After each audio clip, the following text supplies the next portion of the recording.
किसी भी complex number का कॉन्जुगेट कैसे निकालते हैं हम देखो।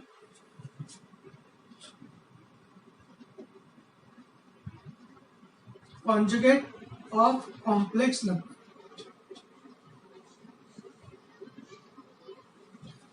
अब कॉन्जुगेट का मीनिंग क्या होता है, पहले अपन कॉन्जुगेट देखते हैं। कॉन्जुगेट होता है क्या है, जैसे मैंने मान लिया कि z is equal to x plus I y एक कॉम्प्लेक्स नंबर है।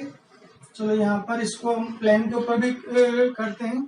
मैंने आप लोगों को प्लेन बना के बताया था अभी आर्गुमेंट में, फर्स्ट क्वाड्रेंट, ये सेकंड क्वाड्रेंट है, थर्ड क्वाड्रेंट और ये फोर्थ। इस प्लेन को हम कॉम्प्लेक्स प्लेन भी बोलते हैं। ये रियल एक्सिस है और ये इमेजिनरी एक्सिस, सब जानते हैं इतना। इस प्लेन को हम क्या बोलेंगे, कॉम्प्लेक्स प्लेन या आर्गेन प्लेन भी बोलते हैं इसको, आर्गेन प्लेन। अब देखो मैंने मान लिया कि मेरे पास complex number Z is equal to x plus I Y, मतलब फर्स्ट क्वाड्रेंट में Z is equal to X comma Y के फॉर्म में, ऑर्डर्ड पेयर में। अब मुझे इस कॉम्प्लेक्स नंबर का कॉन्जुगेट निकालना। कॉन्जुगेट का मतलब होता है कॉम्प्लेक्स नंबर की इमेज। आप इमेज जनरल लैंग्वेज में आप इमेज समझ सकते हो, कॉन्जुगेट का मतलब होता है इमेज।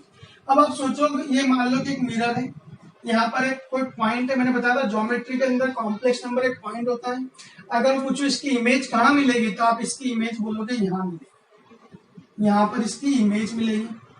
अब इमेज मिलेगी तो यहाँ पर ये पॉइंट क्या बनेगा, यहाँ पर ये फोर्थ क्वाड्रेंट में, तो फोर्थ क्वाड्रेंट में एक्स तो कौन है बताओ, एक्स तो पॉजिटिव है, एक्स तो पॉजिटिव, बट वाई क्या बन गया, नेगेटिव बन गया। तो इस इमेज को हम बोलते हैं कॉन्जुगेट ऑफ जेड, मतलब इसको हम डिनोट करते हैं जेड बार से। तो इसका मतलब क्या हुआ, अगर इसका मुझे कॉन्जुगेट निकालना है, कॉन्जुगेट ऑफ जेड, तो इसको मैं डिनोट करूंगा जेड के ऊपर बार, और इसकी वैल्यू इसके हिसाब से क्या होगी, एक्स वाई, एक्स वाई की क्या होगी, एक्स कॉमा माइनस वाई, मतलब ये बनेगा एक्स माइनस आई वाई। ये कॉन्जुगेट है जेड का, Z is equal to x plus I. अब यदि इन दोनों को देखें तो क्या डिफरेंस हुआ, तो इन दोनों को देखने में आपको ये डिफरेंस हुआ कि कभी भी कॉन्जुगेट निकालते हैं हम तो जो इमेजिनरी पार्ट है, आई वाला जो पार्ट है, उसका साइन चेंज होता है।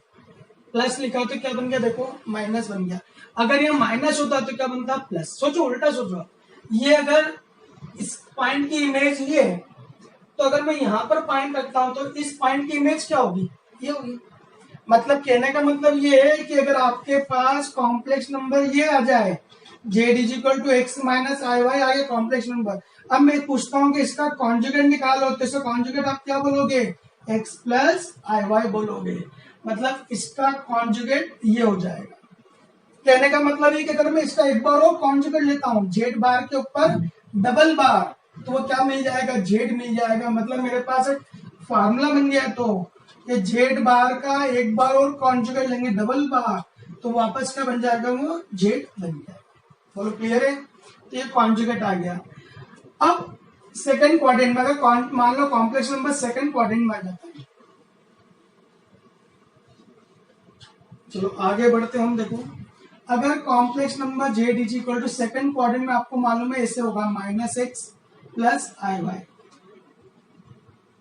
माइनस एक्स प्लस आई वाई को आप ऐसा लिख सकते हो ordered pair minus x comma Y.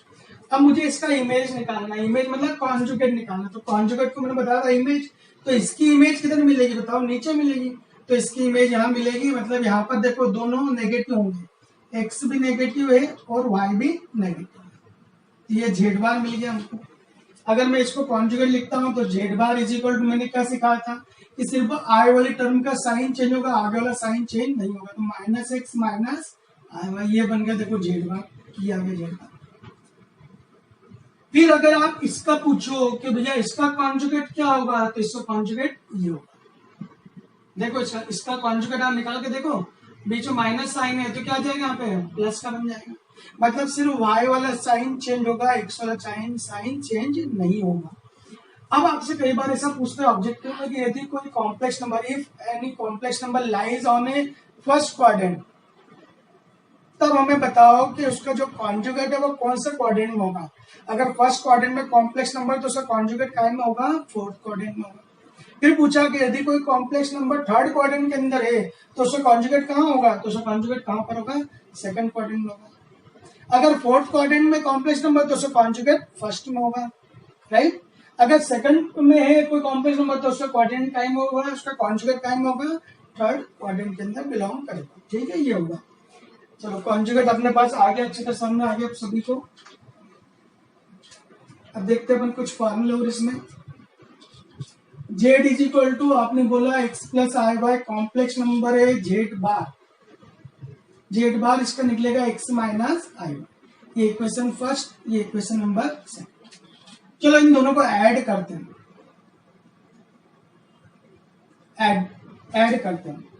Add करने पे एलएचएस में बनेगा जेड प्लस जेड बार। इधर ऐड करा तो एक्स और एक्स दोनों 2x हो जाएंगे, बट ये वाई वाले टर्म कैंसिल हो जाएगी, दोनों कैंसिल, तो ओनली 2x। तो z plus z bar is equal to 2 as it is. X को मैंने अभी बताया था आप लोगों को रियल पार्ट ऑफ जेड। एक फॉर्मूला है कि अगर कॉम्प्लेक्स नंबर और उसके कॉन्जुगेट का अपन सम कर दे तो वो 2 रियल पार्ट ऑफ जेड के इक्वल होगा। ठीक है, ये फॉर्मूला है। अब इसी प्रकार मैं माइनस करता, जैसे कि हमने क्या करा, दो कॉम्प्लेक्स नंबर लिया, उसे कॉन्जुगेट को दोनों को हमने प्लस कर दिया। अब अगर हम माइनस कर दें, सब्ट्रैक्ट कर दें, तो एलएचएस में माइनस करने में साइन चेंज जाएगा, माइनस का और ये प्लस का हो जाएगा। तो जेड माइनस जेड बार, माइनस करने पे एक्स और एक्स कैंसिल हो जाएंगे। अब ये दोनों प्लस के हो गए तो 2 टाइम्स 2 आयोटा वाई। ठीक है, तो इसका मतलब z minus z bar is equal to 2 iota as it is. Y को हम क्या बोलते हैं बताओ, इमेजिनरी पार्ट ऑफ जेड। तो जेड माइनस जेड बार की वैल्यू होगी 2 के साथ आयोटा भी आएगा, इमेजिनरी पार्ट है तो आयोटा भी आएगा, और साथ में imaginary part of Z. Plus में रियल पार्ट आता है 2 के साथ, माइनस में 2 के साथ आयोटा भी आएगा और इमेजिनरी पार्ट भी आएगा। तो देखो हमने प्लस भी कर लिया, माइनस भी कर लिया। अब मल्टीप्लाई भी करके देख लेते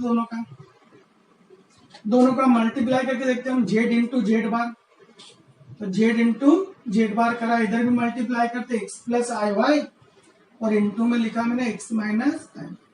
अब सभी फॉर्मूले जानते हैं, ए प्लस बी इंटू ए माइनस बी का फॉर्मूला होगा ए का स्क्वायर माइनस बी का स्क्वायर। तो बी मतलब दोनों का स्क्वायर होगा, वाई का स्क्वायर और आई का स्क्वायर, दोनों का स्क्वायर होगा। अब हम जानते हैं आई स्क्वायर की वैल्यू होती है -1। हमने पढ़ा इमेजिनरी पार्ट पिछले उसमें, आई स्क्वायर की वैल्यू होती है -1। माइनस माइनस प्लस, तो x square plus y square हो गया। अब मैंने आप लोगों को सिखाया था मॉडुलस ऑफ जेड। अभी आप देखना पीछे वीडियो के अंदर मैंने आप लोगों को बताया था मॉडुलस ऑफ जेड पढ़ाया था। मॉड ऑफ जेड इसकी वैल्यू होती है अंडर रूट के अंदर x square plus y square. अगर मैं स्क्वायरिंग कर दूं दोनों तरफ तो मॉड ऑफ जेड का स्क्वायर हो जाएगा x square plus y square. तो यहाँ पर x square plus y square के प्लेस पर हम ले सकते हैं मॉड ऑफ जेड का होल स्क्वायर। तो ये थर्ड फार्मूला बन गया। तो अभी हमने 3 फार्मूले पढ़े हैं कॉन्जुगेट और कॉम्प्लेक्स नंबर के रिलेशन में।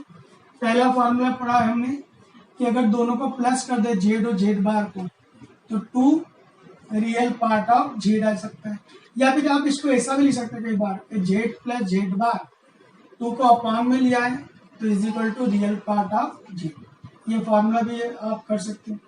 सेकंड हमने पढ़ा कि अगर माइनस करें जेड माइनस जेड बार तो 2 आयोटा भी आएगा और इमेजिनरी पार्ट ऑफ जेड आएगा। बोलो क्लियर है। अगर मैं यहाँ पे इमेजिनरी पार्ट ऑफ जेड के लिए निकालूंगा तो z minus z bar upon 2 iota is equal to आएगा इमेजिनरी पार्ट ऑफ जेड। बोलो क्लियर है। थर्ड स्टेप, थर्ड फॉर्मूला अगर दोनों का मैंने मल्टीप्लाई कर दिया जेड इंटू जेड बार तो आया था मॉड ऑफ जेड का स्क्वायर। ये हमने पढ़ा है। अच्छा एक और है जेड बार कॉन्जुगेट का, अगर डबल कॉन्जुगेट करें हम तो वापस जेड ही आता है। ये अपने पढ़ चुके हैं, अभी मैंने आपको डायग्राम के अंदर बताया था। अगर आपको लास्ट वाला क्लियर नहीं हो तो हम एग्जांपल से भी कर सकते हैं। देखो लास्ट वाला जेड का, जैसे मैंने मान लिया कि जेड इज इक्वल टू 3 प्लस 4 आई है, कॉम्प्लेक्स नंबर है। चलो इसका बार लेते हैं जेड बार, कॉन्जुगेट लिया तो 3 माइनस 4 आई। चलो अगेन कॉन्जुगेट लेते हैं, एक बार और कॉन्जुगेट ले लो तो बीच वाला साइन चेंज हो जाएगा, प्लस का बन गया 3 प्लस 4 आई। तो जेड बार का डबल बार, और देखो ये वापस किसके इक्वल है, जेड के। तो ये प्रूफ हो गया फॉर्मूला। ठीक है। अच्छा अब एक और फॉर्मूला है अपने पास कॉन्जुगेट के लिए। अगर मॉड ऑफ कॉन्जुगेट जेड निकाले हम किसी भी कॉन्जुगेट, किसी भी कॉम्प्लेक्स नंबर के कॉन्जुगेट का मॉडुलस वैल्यू और कॉम्प्लेक्स नंबर के मॉडुलस दोनों इक्वल होते हैं। मतलब अगर मॉड के अंदर जेड के ऊपर बार लगा तो जेड लिख सकते हैं। क्यों, ये भी देखते देखो। जैसे मैंने मान लिया कि let z is equal to 3 + 4i, एक कॉम्प्लेक्स नंबर है, तो बताओ जेड बार क्या बनेगा, 3 - 4i, राइट। अब चलो दोनों की मॉडुलस वैल्यू निकालते हैं। पहले मॉड ऑफ जेड निकालते हैं। तो मॉडुलस कैसे निकालते हैं, फॉर्मूला बताया था मैंने, x का स्क्वायर प्लस y का स्क्वायर, तो 3 का स्क्वायर प्लस 4 का स्क्वायर। अब देखो यहाँ कई बार बच्चे गलती कर देते हैं, यहाँ पे आई भी ले लेते हैं, आई का स्क्वायर भी लिखते हैं, वो गलत है।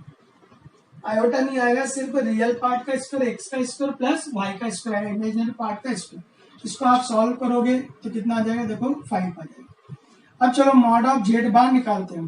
तो इसका फॉर्मूला भी क्या होगा, ये लिख दिया मैंने मॉड ऑफ जेड का, आपको फॉर्मूला तो याद है, but x square plus y square. X की वैल्यू उसमें 3 है तो 3 का स्क्वायर प्लस वाई कितना है -4 है। अब आप इसको सॉल्व करो, माइनस का स्क्वायर तो प्लस होता है, सब जानते हैं, तो इसकी वैल्यू भी कितनी है, देखो 5। तो इसका मतलब जेड का मॉडुलस और उसके कॉन्जुगेट का मॉडुलस दोनों क्या होंगे, इक्वल होंगे। अच्छा, कॉन्जुगेट की और भी कुछ प्रॉपर्टी है, और कौन कौन सी प्रॉपर्टी देखूं, कहां तक पहुंचे अपन, 5th तक पहुंचे ना, 5th तक, अब 6 आ गया।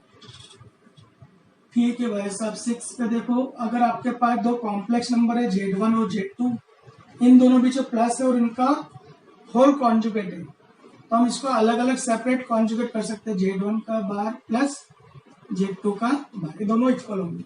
अगर दोनों बीच में माइनस साइन है तो भी दोनों क्या हो जाएंगे, माइनस लग जाएगा, अलग अलग हो जाएंगे।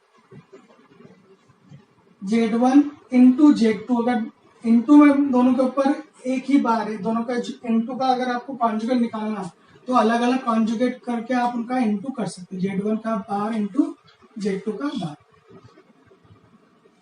अगर Z1 अपॉन Z2 डिवाइड में इसके ऊपर बार लगा है तो आप इसको Z1 का बार अपॉन Z2 का बार लिख सकते हैं। ये कुछ प्रॉपर्टी और भी आगे प्रॉपर्टी आएगी, जैसे अपन क्वेश्चन सॉल्व करेंगे वैसे वैसे और प्रॉपर्टी बताते जाऊंगा। अगर आप लोग मेरे वीडियो देखते रहेंगे तो मैं आप लोग को पूरा 11th क्लास और 12th क्लास पूरा सिलेबस कंप्लीट करूंगा, NCERT with most important R D Sharma question. ठीक है, क्वेश्चन भी सॉल्व करूंगा, अभी तो मैं आप लोगों को प्रॉपर्टी बता रहा हूँ, क्वेश्चन भी सॉल्व करूंगा, जब तक कि बेसिक कॉन्सेप्ट क्लियर नहीं होंगे।